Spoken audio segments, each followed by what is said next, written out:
Welcome back to MSG PM presented by 7-Eleven. 7-Eleven, take it to 11. Back with our boy Steve Novak, joined by Michelle Gingras. And Novi, it's been a banner week for a lot of your former teammates. Jeremy Lin just dropped 38 in the Garden this week. Your boy Landry Fields was named Atlanta Hawks GM. So I got to put you on the spot. I know we didn't talk about this.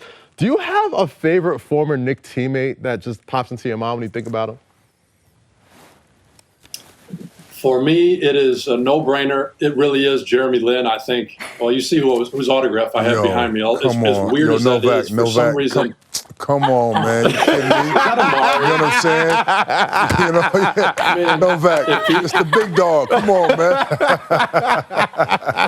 Big fella, how are you? I wish you would send me some signed merchandise. I could put it up behind me and show everybody who my friends are. It'd be awesome. Send me I got you, brother. I got you. I'm feeling good, man. Feeling good. Good to see you. Surprise, y'all. We are joined by former Knick, once a Knick, always a Knick, our boy Amar'e Stoudemire joining us in studio. Novi's on the line as well. Man, Michelle, take it away, please. Well, Novi, we're going to keep you on the spot. What do you remember most about playing with this guy who is, I think, probably one of your favorite teammates, even though you didn't get there. Even though you didn't give him a chance to say it. I don't think we gave you much time, exactly. But what are some of your favorite memories? You guys were together for 2 seasons.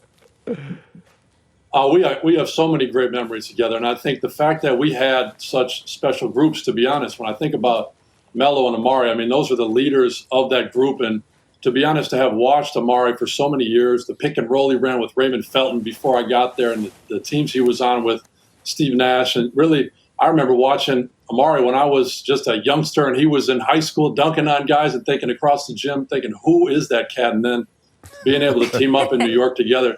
But I mean that. There's certain guys that when you see them in a gym, you know, in the camps growing up, and then all of a sudden you get to be their teammate, you're a little bit starstruck, regardless of your age and their age, just because you respect them so much. And, you know, the thing about Amar'e is he always had the presence. He always had he was always a workhorse. And I think that was something I always respected about him. And we have so many good memories together on the road and going through some of those Coach Woody practices. Yeah, man. Intense practices, too, with the defense, you know what I'm saying? He was all defensive-minded, Coach Woody was. Yeah, on the flip side of that, what are some of your fondest memories of playing with Novi and what you remember most about what he brought to the Knicks in those years? Throughout those years, Novi put in the work. You know what I'm saying? Like, he was in the gym getting his shots up, went through his routine, and then when it was time to play in the game, he was able to execute in the games, which is important for me because I wanted, you know, the guys that were, you know, surrounding us to be ready to go in the games. And Novak was a guy that was always prepared, and I love the, you know, the double check. You know what I'm saying? I don't know if we can legally say that, but you know this. Yeah, you know what that means. You know what that means. And Novak was the guy that kind of gave us the energy. Whenever he started hitting threes and then he pulled that out. Yeah, you felt it. Yeah. That was the fun part about playing with Novi. Now, you guys played on some remarkable teams during the early 2010s, and it looks like Novi's bringing out some hardware from those days as well. I know you've got some incredible memories, some incredible moments on the court, but off the court, how did you guys get along? Like, what was that team like? Because it felt like when you guys really started to gel in the early 2010s, it felt like a real bond that the team had. It was a special group, you know, because we did a lot of things together, whether it was dinner, whether it's events, whether it's doing things with the Knicks organization. We all tend to somewhat get together and do it as a group.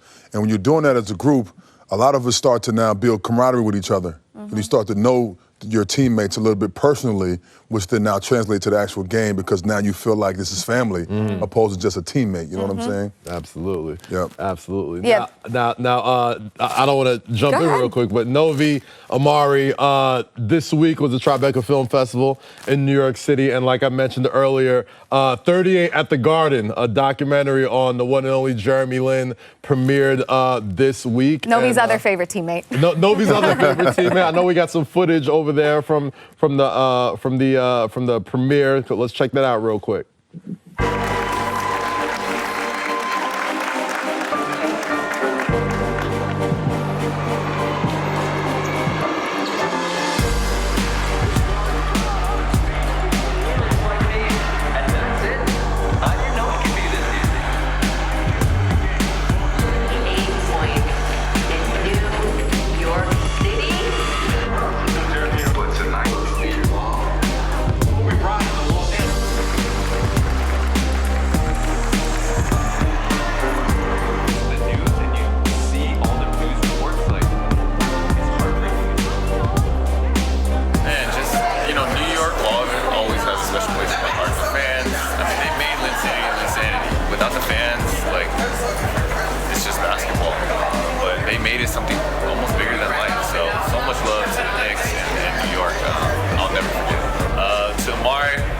to say thank you. I love playing with you. The story, you never treated me with anything but love and respect all the way through and through, and I'll never forget that. And just hanging out with you, hearing your stories, and hooping with you was a blast. Novak, you're my sharpshooter, man, and Novak texted me this morning, so it's just we've had some amazing times, some amazing conversations. He came with me to Asia, but man, I miss both of you guys so much. This is Jeremy Lin signing off, MSG PM. Look at that. We all got a shout out. Not too shabby there, huh? I'm mad at that. You're nodding your head while you were watching that. Like, do you still get hyped watching, flashbacks from that time when Linsanity just took over New York City?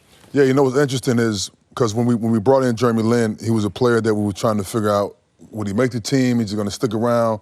And we didn't quite know what type of success he may have. Mm-hmm. And so when he was saying that, because me treating him with respect, because I always treat my teammates with respect, whether they're the star player or the 12th man on the bench. You know what I'm saying? And so to see him then now take that and then continue to work throughout the season and then practice harder and then have the opportunity now to play as a starter for us and then explode into Linsanity, to watch all of that was incredible for me to be a part of.